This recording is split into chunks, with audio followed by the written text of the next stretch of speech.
A woman had just been cornered by thugs in an alley when, out of nowhere, a mysterious little boy suddenly appeared, with a flash of blue light from his wrist. An invisible force instantly sent the villains flying. The very next moment, the little boy rushed into the woman's arms, sobbing that he was the youngest hacker in the country and had finally tracked her down. She was his real mommy. The woman froze on the spot, realizing that if her own child were still alive, they would be this age by now. It turned out that 8 years ago, the woman had saved a mysterious, gravely injured man. A night of reckless abandon led to her unexpected pregnancy, but after a desperate struggle in the delivery room, she gave birth to a pair of twins, a boy and a girl. To her despair, the doctor regretfully informed her that her son had died shortly after birth, and her daughter, critically ill, had been rushed to the ICU. Little did the woman know, however, that the doctor had immediately turned around and personally handed her deceased son directly to the matriarch of the Gu family. The old woman proudly cradled her grandson, intending to completely cast aside the disgusting mother and daughter. 8 years later, the woman returned for revenge. When an interviewer harassed her, she promptly splashed a cup of coffee in his face. Meanwhile,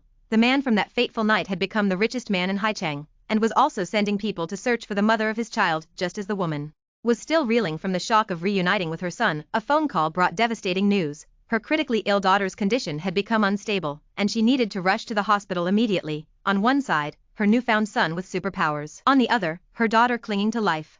How would the woman choose? And as she raced towards the hospital, she unknowingly brushed past the children's biological father.